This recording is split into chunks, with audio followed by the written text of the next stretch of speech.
Bonjour à tous. Je reviens avec une 10e vidéo d'information sur l'assassinat de ma sœur Astrid en Corse en novembre 2020. Nous sommes malheureusement obligés de médiatiser cette affaire car les autorités corses, encore compétentes à ce stade de la procédure, au lieu de l'élucider, font tout pour l'étouffer. Une décision récente du juge d'instruction m'a fait l'effet d'un coup de poing dans le ventre et j'ai besoin d'évacuer cette nouvelle violence. Je vais maintenant faire un résumé rapide de ce drame que j'ai présenté avec tous les détails dans mes précédentes vidéos auxquelles je vous renvoie. Partie en Corse le 4 juillet 2020, rejoindre des amis pour y passer des vacances, le corps de ma sœur Astrid a été retrouvé en flammes le 5 novembre 2020 sur le parking du Calvi Hotel, alors que rien dans les échanges que nous avions eus avec elle pendant son séjour ne laissait présager une issue aussi dramatique. Nous, sa famille, n'avons été informés de son décès que 14 jours plus tard, par téléphone, et encore parce qu'étant sans nouvelles d'elle, nous l'avons cherchée et sommes remontés jusqu'à la gendarmerie de Calvi. En 14 jours à peine, ils avaient déjà bouclé leur enquête, et sans nous avoir contactés pour savoir qui elle était et les raisons de sa présence en Corse, ils avaient conclu au suicide par immolation d'Astrid, présentée comme solitaire, mal dans sa peau, voire carrément folle. Son permis d'inhumer a été émis le jour même de l'annonce de sa mort, soit le 19 novembre 2020. Les autorités ne nous ont laissé que quelques jours pour récupérer sa dépouille et l'enterrer sur le continent. Cette façon de faire était clairement une stratégie de pilonnage pour choquer la famille, la paralyser, l'empêcher de réfléchir et donc l'amener à accepter sans réagir cette version des faits. Raté. Notre famille est très solidaire et ensemble, nous avons encaissé la violence de cette annonce et réagi. Aussi, avant même d'enterrer Astrid le 8 décembre 2020, nous avions contesté cette qualification, demandé par mail du 25 novembre 2020 la réouverture de l'enquête. Nous avons maintenu notre contestation en déposant plainte devant le procureur de la République le 16 décembre 2020. Puis, au bout de 3 mois, sans réponse de la part du procureur, nous avons réitéré par une plainte avec constitution de partie civile le 16 avril 2021. Depuis le 25 novembre 2020, les autorités corses connaissaient la position contestataire de la famille, que nous avons d'ailleurs rendue publique en exerçant un droit de réponse auprès des quotidiens qui avaient relayé la thèse du suicide d'Astrid. La gendarmerie et les services du parquet auraient pu et dû prendre toutes les précautions nécessaires pour rassembler les preuves afin d'établir de manière incontestable leur version des faits, à savoir le suicide par immolation d'Astrid, en réquisitionnant, premièrement, la vidéosurveillance obligatoire dans les hôtels, donc aussi dans le Calvi Hotel, où on voyait, comme il nous l'avait déclaré par téléphone, Astrid sortir de sa chambre avec sa couverture sur elle et aller sur le parking de l'hôtel pour s'immoler. Et deuxièmement, les données téléphoniques depuis au moins le 4 juillet 2020, date de son arrivée en Corse, pour prouver, comme ils le disent, qu'Astrid était seule, sans amis et n'avait jamais communiqué par appel ou messagerie WhatsApp avec quiconque sur l'île pendant ces 4 mois de séjour. Or, après 17 mois d'instruction, nous, sa famille, partie civile dans la procédure, avons été réunis en février 2023 par la juge d'instruction pour nous annoncer qu'elle envisageait elle aussi de clôturer l'enquête, aucun élément, selon elle, n'établissant l'intervention d'un tiers dans la mort d'Astrid. Elle nous a cependant indiqué notre droit, après consultation du dossier d'instruction qui allait être remis à notre avocat, de demander des investigations complémentaires, ce que nous avons bien évidemment fait. Mais à notre grande surprise et surtout déception, dans l'ordonnance du 7 septembre 2023, elle a rejeté toutes les demandes d'investigation que nous avions faites. C'était bien la peine de nous inviter à le faire. À titre d'exemple, nous avons demandé, premièrement, la communication des données téléphoniques d'Astrid depuis juillet 2020, date de son arrivée en Corse. Demande à laquelle la juge d'instruction a répondu que c'était impossible car les opérateurs n'étaient tenus de les conserver que pendant 1 an, donc selon eux jusqu'en juillet 2021. Mais il faut croire que les zélés enquêteurs qui se sont penchés sur le dossier d'Astrid étaient ou novices ou frappé de phlémite aiguë en novembre 2020, date de notre première demande par mail, puis en décembre 2020, date de notre plainte au procureur, et enfin en avril 2021, date de notre plainte avec constitution de partie civile. Donc, au cours de ces différents stades de la procédure, ils avaient largement le temps de faire les réquisitions pour sauvegarder ces preuves, inaccessibles seulement à partir de juillet 2021.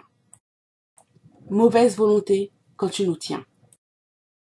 Deuxièmement, nous avons demandé l'analyse ADN des cheveux présents sur une brosse trouvée dans la chambre qu'Astrid occupait dans le Calvi Hotel. En effet, Astrid, ayant les cheveux laineux des gens de son peuple, utilisait un peigne afro pour se coiffer et surtout pas une brosse qui est un instrument de torture pour nos cheveux.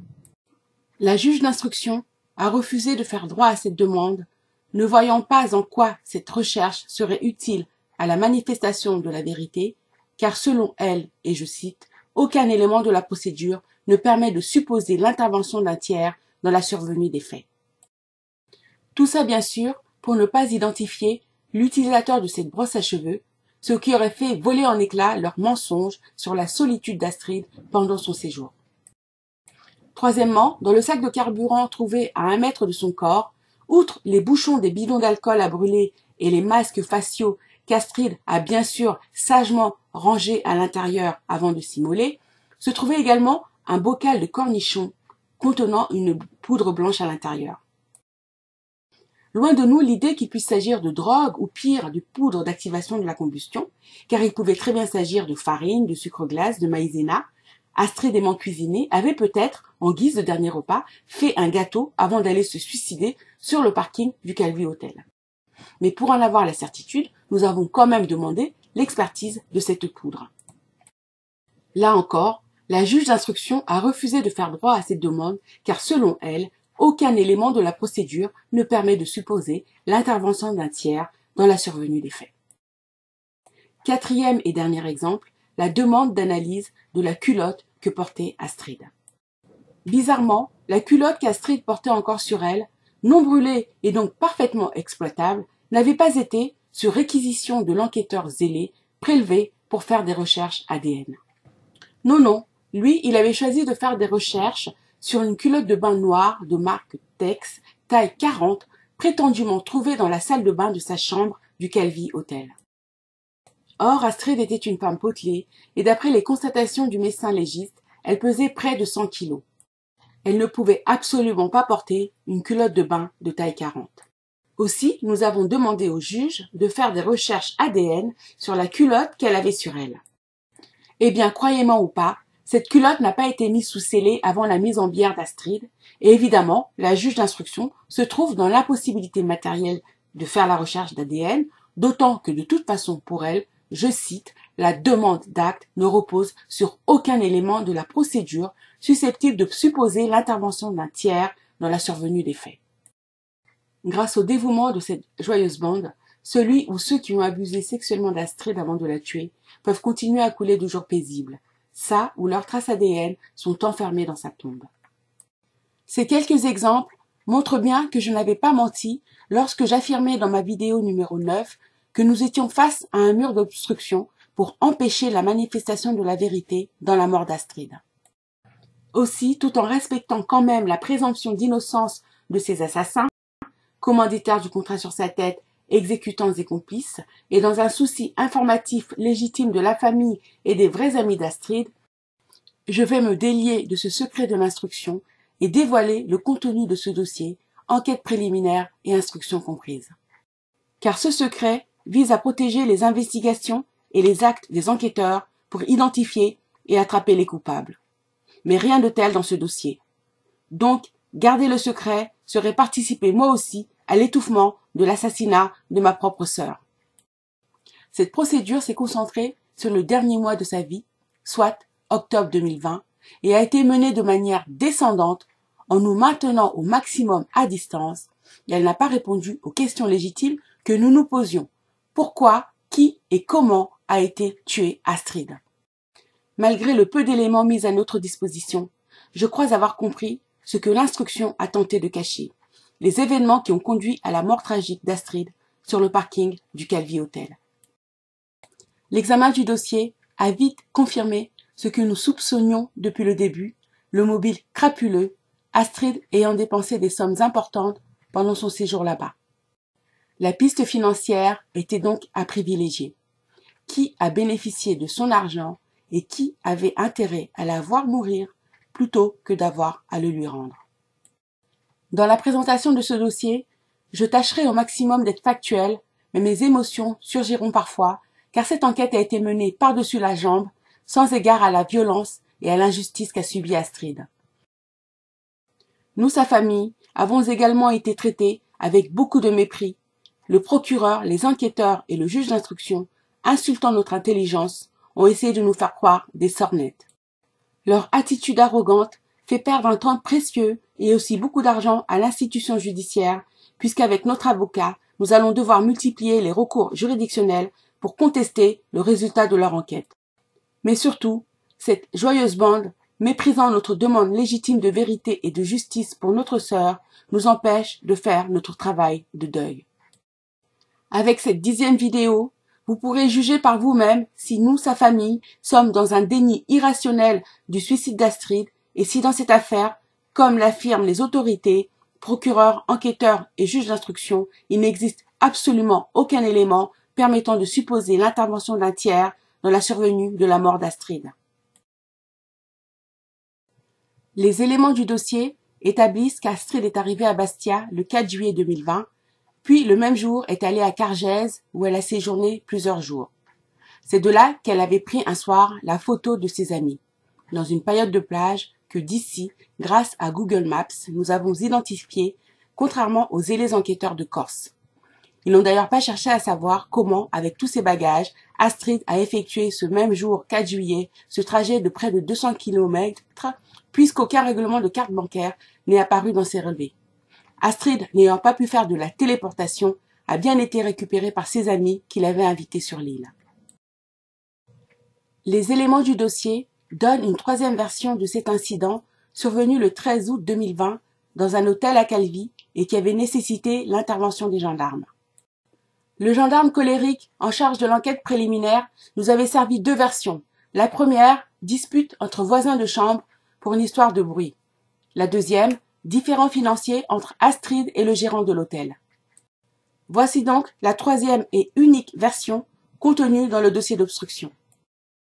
Les témoins présents ce soir-là, dont un gendarme, donc assermenté, ont déclaré ce qui suit.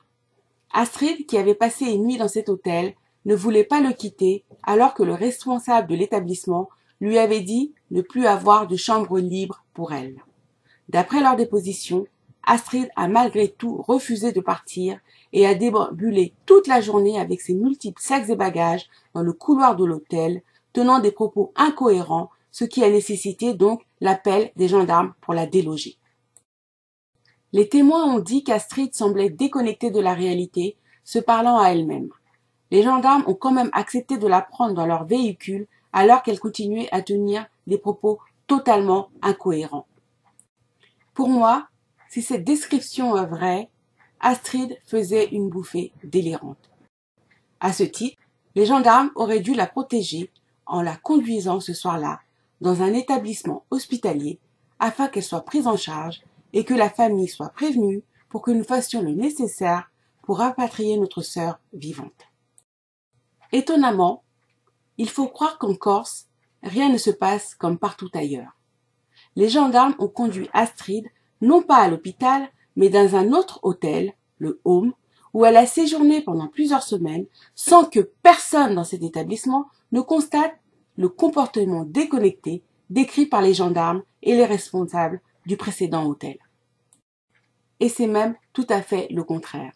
Lors de notre échange téléphonique du 17 novembre 2020, lorsque j'étais à la recherche de ma sœur, mon interlocutrice avait tenu des propos très respectueux au sujet d'Astrid. Elle a réitéré ses déclarations devant les enquêteurs, disant qu'Astrid avait été une cliente polie avec le personnel et les autres vacanciers, n'ayant causé aucun trouble lors de son séjour et soigneuse des biens mis à sa disposition, car elle avait laissé le studio dans un bon état. La contradiction avec la déposition du gendarme qui était intervenu ce fameux soir est flagrante. Tout le monde sait qu'il n'existe pas de bouffée délirante express. Seul un internement ou un traitement médicamenteux complété par un suivi psychiatrique permet de faire redescendre les personnes qui en souffrent. Je sais qu'en 2020, les hôteliers corses avaient durement souffert à cause du confinement. Mais quand même, je ne vois pas qui, en pleine saison touristique, allait accepter d'accueillir dans son établissement une cliente escortée par les gendarmes dans l'état dans lequel Astrid avait été décrite.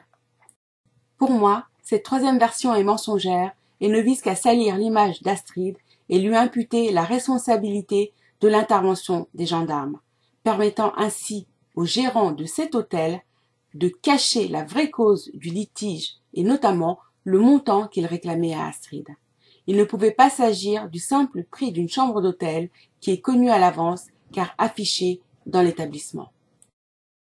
Mais comme je l'avais déjà dit dans mes autres vidéos, déjà à ce stade, s'il s'était agi d'un différend financier, les gendarmes ont vu qu'Astrid était en danger et ils auraient dû la mettre en sécurité. Les éléments du dossier établissent qu'Astrid voulait monter une activité de soins par l'homéopathie et les huiles essentielles. J'en veux pour preuve la présence dans le dossier d'une commande de carte de visite de thérapeute et la déposition de l'imprimeur qu'elle avait contacté. Nous avons l'impression que les enquêteurs ont produit cet élément pour démontrer à quel point Astrid était folle et hors de la réalité. Mais cette information ne nous a pas étonnés, car dès le début de cette affaire, nous avons soupçonné qu'Astrid avait été attirée sur cette île par un ou une personne dans le projet de monter une affaire. Ceux qui, comme nous, connaissaient bien Astrid, savaient qu'elle avait un goût prononcé pour les médecines naturelles, et si elle devait lancer une activité professionnelle, c'était bien dans ce domaine. Pour la taquiner, je la surnommais Dr Queen, femme médecin. Voici les photos que j'avais transmises à l'enquêtrice de l'armoire à pharmacie personnelle d'Astrid. Granules, vitamines, huiles essentielles, ses livres d'homéopathie, de phytothérapie et des carnets remplis de notes de lecture. Oui, c'est vrai, la médecine naturelle était la folie douce d'Astrid. Elle y croyait et se l'appliquait à elle-même. Elle voulait en faire profiter les autres aussi. Sa folie douce ne faisait de mal à personne. Dans le but d'exercer cette activité sur l'île, Astrid avait, avant son départ, acheté 329 € de médicaments homéopathiques et continué ses achats de gélules, granules et crèmes sur l'île pour un montant total de 2 429 €. Dans sa déposition, un témoin d'une pharmacie où elle s'approvisionnait régulièrement a déclaré qu'Astrid avait décliné ses conseils car elle avait une bonne connaissance des traitements homéopathiques qu'elle achetait. Elle a également ajouté qu'étonnée de l'importance et de la régularité des achats qu'elle effectuait, elle lui avait demandé si c'était pour son usage personnel. Astrid avait répondu que les médicaments n'étaient pas que pour elle. Astrid a donc soigné une ou plusieurs personnes sur l'île sans que jamais rien ne rentre dans son compte en banque comme contrepartie des soins prodigués. Elle ne recevait pas non plus d'argent liquide car elle payait par carte bleue ses achats alimentaires et personnels et au vu des montants et de la nature de certains achats, d'autres personnes vivaient certainement à ses crochets. Je dis ça, je dis rien. Donc, si l'affaire que les personnes qui l'ont attirée en Corse lui proposaient d'aider à monter était, comme on le pense, en relation avec la médecine naturelle, on peut légitimement se demander dans quelle structure son centre de soins pouvait être établi. En effet, nous sommes très étonnés du périple d'Astrid sur cette île. Pourquoi et comment, en l'absence de traces de paiement par carte bleue, de taxi ou d'autocar, Astrid a bougé sur cette île qu'elle ne connaissait pas, arrivant à Bastia, puis à Cargèse et enfin à Calvi. Avait-elle une feuille de route tracée par là ou les personnes qui l'avaient attirée sur l'île, ou suivait-elle plutôt un amoureux qui, saisonnier, se déplaçait pour travailler dans différents hôtels de l'île? Toutes ces questions parce qu'Astrid a occupé 3 hôtels différents, dépensant des sommes folles en hébergement, alors qu'elle aurait pu trouver à se loger pour nettement moins cher. Premier hôtel à Cargèse, 19 jours, 1 279 €. Deuxième hôtel, le Home à Calvi, 29 jours, 3 609 €. Troisième hôtel, le Calvi Hotel, 24 jours, 12 320 €. Outre ces frais astronomiques d'hébergement, Astrid a lâché 7 050 € en liquide, sans que les enquêteurs ne daignent en rechercher les bénéficiaires, qui ne peuvent être autres que les personnes qui, à différents titres, l'entouraient sur cette île. Sans oublier l'information communiquée à la gendarmerie qui n'en a pas tenu compte, que sur place, malgré ses avoirs bancaires qui suffisaient amplement à couvrir ses besoins personnels, Astrid a eu besoin de beaucoup d'argent car elle en a demandé à notre défunte mère et a même cassé son PEL qui contenait des économies constituées patiemment pendant plusieurs années. Les éléments du dossier établissent qu'Astrid n'avait pas acheté ce carburant pour elle-même, mais sur commande d'une tierce personne. C'est habillée d'un t-shirt rouge, d'une longue jupe noire et de baskets blanches qu'Astrid a été enregistrée le 30 octobre vers 18h20 par la caméra de vidéosurveillance de la station d'essence. Mais comme vous allez l'entendre, la déposition du témoin aurait suscité les doutes de Dora l'exploratrice elle-même. Elle est entrée dans la boutique et la suite est racontée par le témoin. Astrid a commencé par demander à acheter un jerrycan vide. La vendeuse lui a répondu ne pas vendre de jerrycan vide et lui a demandé quelle quantité de carburant elle souhaitait. Astrid a répondu ne pas savoir car elle faisait l'achat à la demande d'une personne pour le jardin. La vendeuse a dit qu'Astrid, devant elle, a contacté au téléphone la personne en question pour se faire préciser la quantité d'essence à acheter. Une fois l'information obtenue, Astrid a déclaré vouloir 20 litres de carburant. La pompiste lui a demandé si elle était à pied ou véhiculée. Astrid a répondu qu'elle était à pied. La pompiste lui a dit « Madame, vous n'allez jamais y arriver, ça sera trop lourd. » Et Astrid a dit « Bon, ok pour 10 litres. » Elle est ensuite allée, à la demande d'Astrid qui ne savait pas le faire, remplir le jerrycan d'essence et le lui a remis. La pompiste a poursuivi son témoignage en disant qu'une fois son achat effectué, Astrid a quitté la station d'essence et a rebroussé chemin pour lui demander de garder le jerrycan car elle avait d'autres courses à faire. La pompiste a refusé pour des raisons de sécurité et Astrid est ressortie et partie définitivement avec son jerrycan. Effectivement, après l'achat de ce jerrycan de 10 litres d'essence, Astrid est allée acheter, certainement à la demande de la même personne, 3 bidons de 5 litres d'alcool à brûler. Elle, qui n'était pas véhiculée, a acheté 15 litres d'alcool à brûler, plus 10 litres de carburant, soit 25 litres de liquide à transporter. Mais l'enquêteur, dont nous connaissons le zèle, ne s'est pas demandé comment elle a fait pour transporter tout cela toute seule.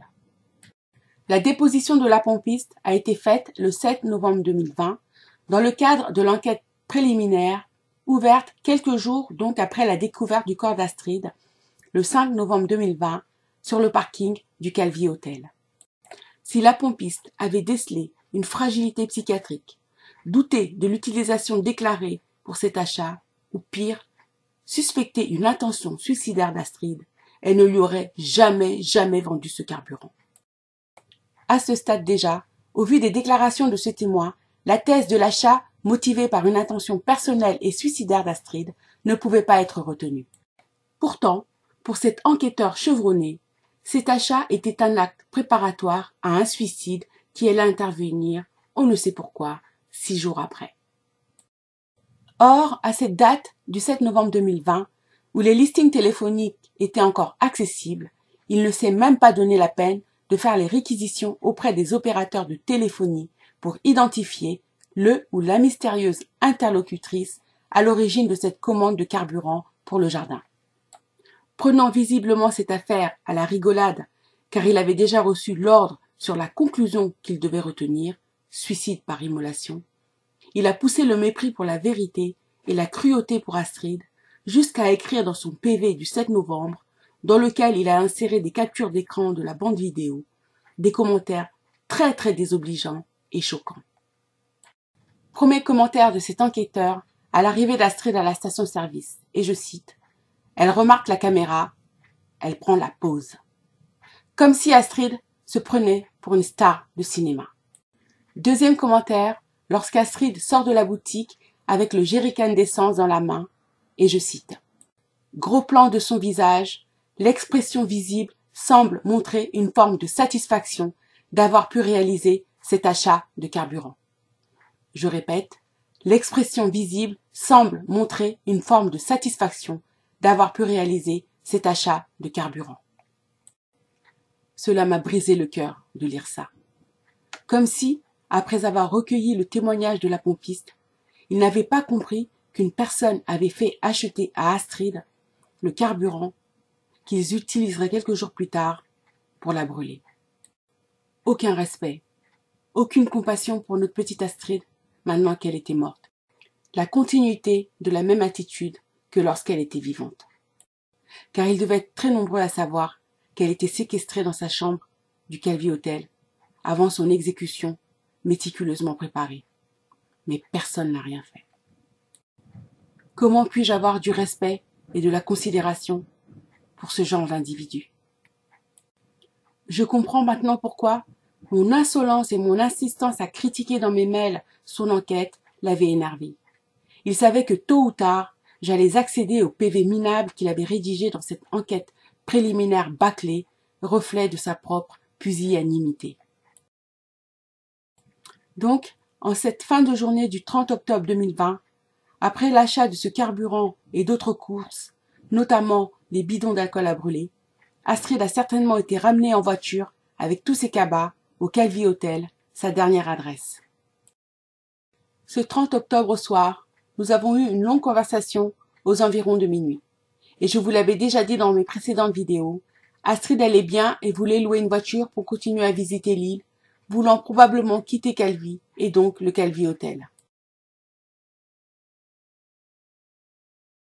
Bizarrement, les éléments du dossier établissent qu'entre le 31 octobre 2020 à 13h11 et le 1er novembre 2020 à 13h42, le téléphone d'Astrid reçoit 3 appels de 2 correspondants différents dont les noms figurent dans la procédure mais qui n'ont jamais été auditionnés par les enquêteurs.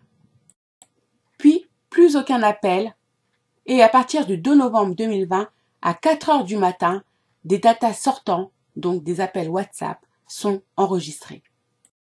Les jours qui s'écoulent entre le 31 octobre et le 2 novembre 2020, où il y a très peu d'appels téléphoniques, semblent correspondre à la période pendant laquelle, comme le gendarme l'avait dit, corroboré en cela par les dépositions des personnes présentes dans le Calvi Hotel, Astrid, dernière cliente de cet hôtel, ne sortait plus de sa chambre, restait dans le noir, volet fermé, et ne voulait pas que sa chambre soit nettoyée.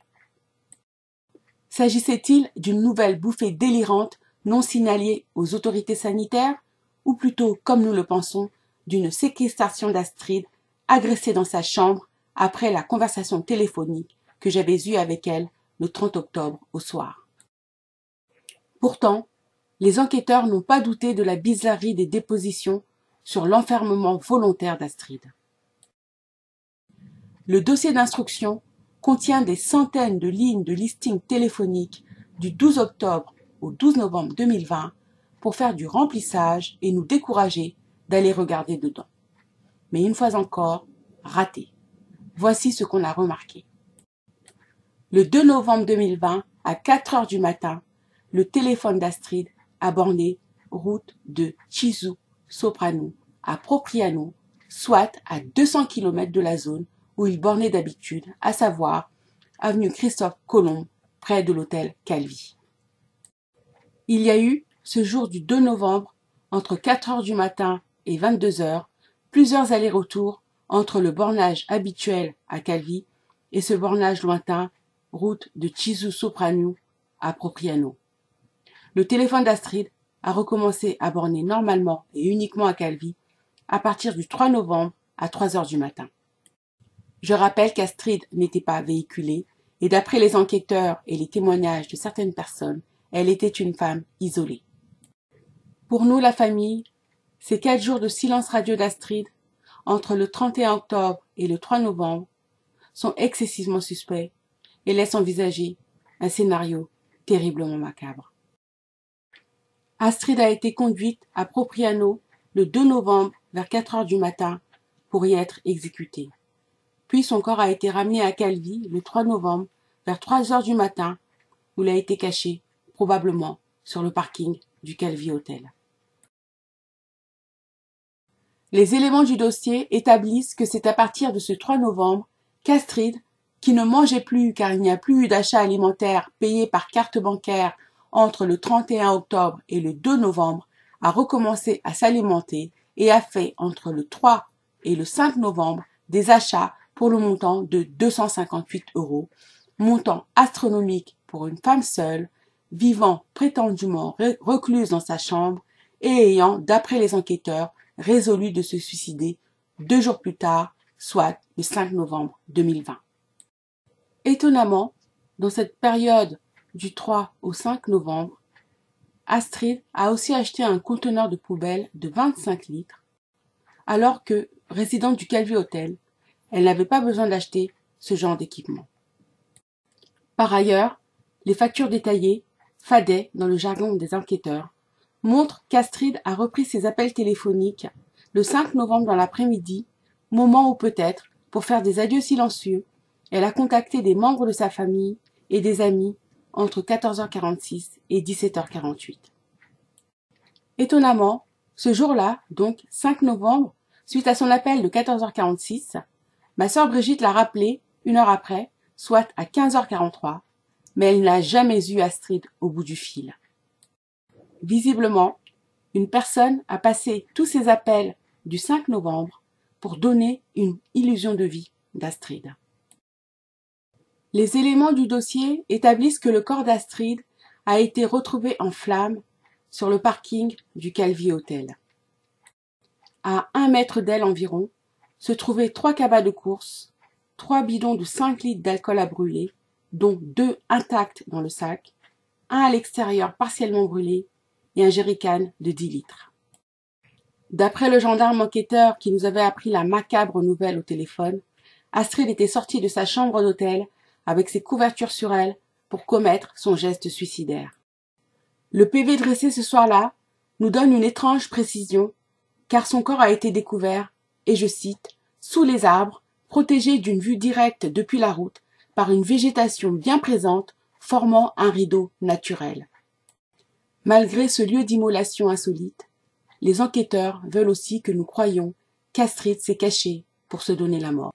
Les PV ne mentionnent pas les nombreuses brindilles calcinées à côté de son corps, ni l'éponge, pourtant visible sur les clichés publiés par la presse.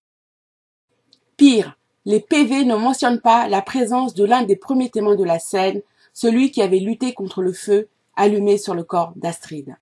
Avant de l'arroser d'eau, la personne avait d'abord tenté d'étouffer le feu avec une couverture que lui-même avait apportée. Ce n'était donc pas, nouveau mensonge des enquêteurs, la couverture du Calvi Hotel. Son geste héroïque a permis la préservation du corps d'Astrid de la destruction totale que ses assassins avaient planifiée pour cacher les actes de torture et de barbarie à elle infligés. D'après les photos du dossier d'instruction, voilà comment était à peu près posé le corps d'Astrid sur le parking du Calvi Hotel, couché sur le côté. Dans ma 9e vidéo, j'avais indiqué avoir douté de la date de la mort d'Astrid, soit le 5 novembre, en raison d'un détail intrigant sur sa dépouille. Je vais donc vous expliquer pourquoi. Alors qu'Astrid était une parfaite inconnue pour lui, ce témoin a pris de gros risques pour éteindre l'incendie allumé sur son corps, ce qui a permis de le préserver. Ce geste héroïque, pour lequel je ne le remercierai jamais assez, a permis de voir que, cette nuit de la découverte de son corps, 5 novembre 2020, Astrid portait les mêmes vêtements que sur la vidéosurveillance de la station d'essence du 30 octobre 2020, un t-shirt rouge et une longue jupe noire. C'était le même t-shirt rouge, en partie brûlé sur le devant de son corps, mais intact sur son dos. C'était la même jupe noire, mais brûlée et collant à la peau de ses cuisses. Je ne puis croire un seul instant qu'Astrid, si elle avait été libre de ses mouvements, soit restée du 30 octobre 18h30 jusqu'au 5 novembre 2020 20h, soit 7 jours, dans les mêmes vêtements. De plus, les masques trouvés sagement rangés au fond d'un des cabas de course étaient très sales. Nouvelle preuve que la pauvre Astrid n'avait pas pu en changer durant les jours de séquestration qui ont précédé son exécution. Nous, sa famille, ne pouvons pas non plus croire qu'Astrid soit sortie de sa chambre d'hôtel ce soir-là pour aller se suicider sur le parking, car elle portait non plus les baskets blanches vues sur les photos de la station-service le 30 octobre, mais des tongs dont on n'avait trouvé qu'un seul pied à côté de sa dépouille. Or, les tongs, c'est ce qu'Astrid enfilait en guise de chaussons dès qu'elle était à la maison. Habitude qu'elle avait certainement gardée dans sa chambre au Calvi Hotel. Or, Astrid ne sortait jamais dehors avec ses tongs pour des raisons d'hygiène. Les enquêteurs ne se sont même pas questionnés sur cette étrangeté, l'absence de la deuxième tongue. Mais pour nous, un scénario plus sinistre est probable. Astrid a été séquestrée le 30 octobre à partir de minuit, avec les habits vus sur la vidéosurveillance de la station d'essence et les tongs qu'elle avait portés lorsqu'elle est rentrée dans sa chambre du Calvi Hotel. N'étant plus libre de ses mouvements, elle ne pouvait ni sortir, ni téléphoner à quiconque, ni non plus se changer. Toujours avec sur elle ses vêtements du 30 octobre et ses tongs aux pieds, Astrid a été extraite avec violence de sa chambre du Calvi Hotel le 2 novembre vers 3 heures du matin pour être emmenée à 200 km de là pour être exécutée. Puis, ramenée à Calvi le 3 novembre vers 3 heures du matin, sa dépouille, avec ses vêtements et son unique tong, ont été jetés derrière ce bosquet du parking du Calvi Hotel. Enfin, la dernière preuve qu'elle n'est pas directement sortie de cette chambre pour aller s'immoler par le feu résulte du dossier lui-même, car ils n'ont pas retrouvé à côté de son corps les clés de sa chambre, pourtant fermée de l'extérieur, ni même le pass d'ouverture de l'hôtel, dont elle était la dernière occupante. Constatant, dans la journée du 3 novembre 2020, l'absence inopinée de sa dernière cliente, présentée comme folle car restant recluse dans le noir et qui pouvait dans sa démence avoir décidé de partir en laissant ses bagages derrière elle, la gérante de cet hôtel, sans se poser plus de questions, a dû définitivement fermer ses portes pour la saison. Plus personne n'utilisant ce parking depuis un certain temps déjà, puisque Astrid était la dernière cliente de cet hôtel, le corps de notre petite sœur avait peut-être été déjà caché là depuis 3 heures du matin ce 3 novembre. Il a donc pu y séjourner pendant 2 jours avant sa crémation le 5 novembre vers 20 heures, car comme l'indique le PV, et je cite, il était protégé de la vue directe depuis la rue par cette végétation formant un rideau naturel. Le dossier contient les constatations des autorités intervenues sur place et les dépositions des témoins qui font tous état de la rigidité cadavérique d'Astrid alors que son corps était en flammes. Et je cite, « Elle ne bougeait pas, on aurait dit un mannequin ». Quand un cadavre est découvert dans des circonstances aussi violentes et suspectes que celles de la découverte du corps de notre petite Astrid, un obstacle médico-légal à l'inhumation est ordonné pour permettre aux autorités d'avoir le temps de faire les investigations nécessaires à la détermination de la vraie cause du décès, et notamment l'autopsie. En effet, en matière de suicide, le maître mot est le doute. S'agit-il vraiment d'un suicide ou est-ce un crime maquillé en suicide? Sans autopsie, il est impossible de trancher avec certitude. Mais dans le cas d'Astrid, il y a eu un obstacle légal à l'autopsie, c'est-à-dire donc interdiction de faire l'autopsie, ce qui veut dire que quelqu'un a donné l'ordre de ne pas chercher à établir ni la date ni la cause exacte de la mort d'Astrid. Et précisément en cas d'immolation, ils n'ont pas cherché à savoir s'il y avait eu de la suie dans ses poumons, auquel cas ils auraient démontré sans contestation possible qu'Astrid respirait et donc qu'elle était vivante au moment où ce feu a été allumé. On en déduit donc que cet obstacle légal à l'autopsie n'a été érigé que pour préserver la thèse du suicide par immolation, car rien ne devait établir l'antériorité du décès et donc l'intervention d'un tiers dans la mort d'Astrid. Il n'y a eu donc qu'une radiographie, dont les clichés ne figurent pas dans les pièces du dossier que nous avons consulté, des fois qu'on pourrait y voir des traces évidentes de l'intervention d'un tiers dans la mort d'Astrid. Je vais maintenant dévoiler ce que ces assassins avaient cherché à cacher en brûlant le corps de notre petite Astrid. Le dossier contient le PV du médecin légiste qui, faute d'autopsie, n'a donc fait que des constatations externes sur le corps d'Astrid. Il a indiqué que son corps était calciné et totalement dégradé suite à la combustion. Ces mentions sont mensongères. Le corps d'Astrid n'a pas été brûlé et était parfaitement reconnaissable, ainsi que son visage, dont j'ai reconnu la jolie bouille ronde, même si elle avait été noircie par l'incendie. Croyez-moi sur parole, puisque par respect pour ma sœur, je ne pus diffuser les dernières photos d'elle. Astrid avait encore sa culotte, sa jupe et son t-shirt sur elle.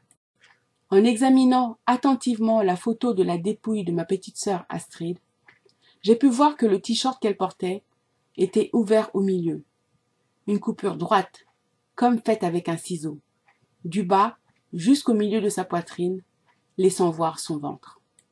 Son corps présentait une ouverture depuis son bas-ventre jusqu'en dessous de sa poitrine.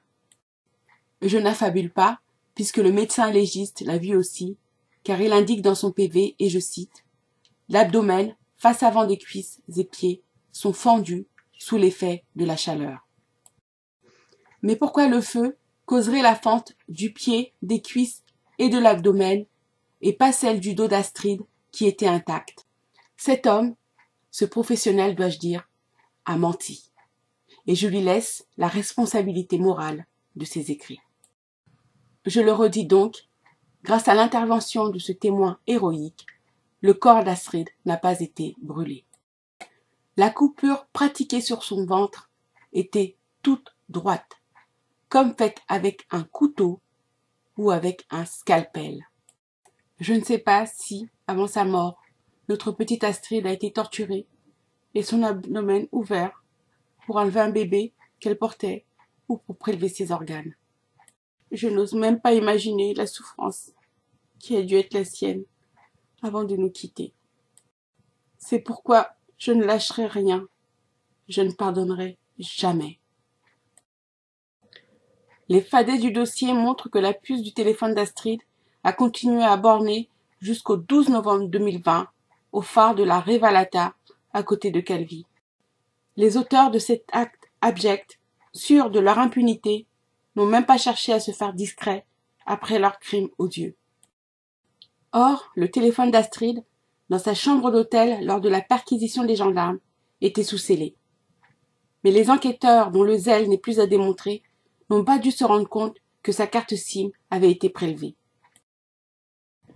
Nous avons été étonnés de l'absence, dans le dossier d'instruction, des photos de cette chambre d'hôtel que, d'après le premier enquêteur, Astrid avait quittée avec des couvertures sur elle pour aller se suicider sur le parking de cet hôtel. Il aurait été intéressant de voir son état, puisque selon le gendarme et les témoins de cet hôtel, Astrid y avait vécu les derniers jours de sa vie, dans le noir, volets fermés et non nettoyés, puisqu'elle refusait le passage des femmes de ménage. Nous avons dû nous contenter des dépositions des témoins de cet hôtel qui ont assuré que la chambre était propre et parfaitement rangée. Et pourtant, personne n'a jamais indiqué, à aucun stade de la procédure, que cette chambre sentait l'essence achetée le 30 octobre. Bien la preuve qu'une autre personne avait gardé le matériel incendiaire qu'Astrid avait innocemment acheté. Étrangement, la personne qui avait vaillamment combattu l'incendie allumé sur son corps pour cacher les sévices à elle infligés avait, dans sa déposition, fait état d'une rumeur qui courait dans la ville selon laquelle Astrid avait préparé ses affaires et attendait une voiture pour partir et donc quitter, dans d'autres conditions que par la mort, le Calvi Hotel. Ce qu'elle m'avait aussi dit lors de notre conversation du 30 octobre qui, je ne le savais pas encore, allait être la dernière fois que j'entendais la douce voix de ma petite sœur Astrid. Mais bien évidemment, la gendarmette n'a fait aucune investigation concernant cette rumeur. Voilà, je vous ai présenté les principaux éléments de ce dossier qui excluent le suicide d'Astrid. Mais on ne comprend pas pourquoi, si ce n'est pour protéger les insulaires, les autorités veulent absolument clôturer cette enquête pour non-lieu. Malgré tous les éléments qu'elle a rassemblés lors de son enquête, malgré les propos sensés que les témoins ont rapporté avoir entendu Astrid tenir, comme « je suis venue m'installer au Calvi Hotel pour me rapprocher de mes amis » ou « tous ces médicaments, ce n'est pas que pour me soigner », la gendarmerie a fait le choix de ne tenir compte que des dépositions du petit nombre de témoins qui, soutenant la thèse du suicide, ont prétendu voir Astrid agir bizarrement, parler seule et tenir des propos incohérents. Elle n'a pas cherché à savoir si ce petit nombre de témoins n'était pas mus par un intérêt quelconque, comme cacher le crime, ou forcés de faire de telles déclarations en raison de liens de subordination. Pourtant, alors qu'aucune évaluation psychiatrique d'Astrid n'a jamais été faite, pas même le soir où elle avait prétendument fait une bouffée délirante en refusant de quitter cet hôtel le 13 août 2020, ni même lors de ses jours d'enfermement prétendument volontaire dans sa chambre du Calvi Hotel, la gendarmerie a clôturé son dossier d'enquête, remis donc au juge d'instruction, avec la conclusion suivante. Incohérence des propos de la victime, discours ne reflétant pas la réalité de sa vie et qui sont parfois mensongers, monologues amènent à se questionner sur son état psychique. Les investigations menées ne permettent pas de rassembler les éléments constitutifs de l'infraction. Le doigt sur la couture de sa jupe, cette enquêtrice a suivi son prédécesseur en se maintenant dans l'orientation donnée par le procureur de la République dès le début de cette enquête, conclure coûte que coûte au suicide par immolation. Elle m'avait pourtant déclaré au téléphone, avec des trémolos dans la voix, « J'ai vraiment à cœur le dossier de votre sœur, et quand vous recevrez le dossier d'instruction, vous verrez tous les actes d'investigation que j'ai accomplis. » Oui, j'ai bien vu, que de la merde et des mensonges. Désolée pour ce coup de gueule, mais il fallait que ça sorte. Notre conclusion reste la même depuis que ce drame s'est abattu sur notre famille. Le procureur de la République, les enquêteurs et le juge d'instruction ont tout fait pour étouffer cette affaire.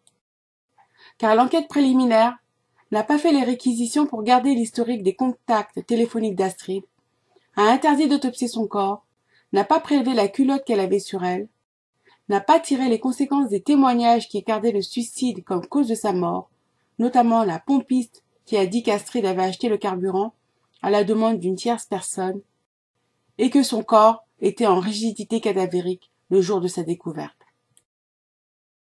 L'instruction a fait des recherches périphériques et a soigneusement évité de creuser les dépositions totalement invraisemblables, comme celle de l'enfermement volontaire d'Astrid dans sa chambre du Calvi Hotel, alors que retrouver une femme le 5 novembre 2020 avec des vêtements qu'elle portait le 30 octobre indique plutôt qu'elle n'était plus libre de ses mouvements, mais séquestrée. Elle n'a pas non plus recherché ni auditionné les individus dont la téléphonie a pourtant établi qu'ils avaient contacté, en émission ou en réception, le numéro d'Astrid dans les jours ayant précédé sa mort, alors que tout semble indiquer qu'ils organisaient son assassinat. Pire, comme son collègue de l'enquête préliminaire, elle a bien identifié la personne à qui la mort d'Astrid a profité, mais elle la protège.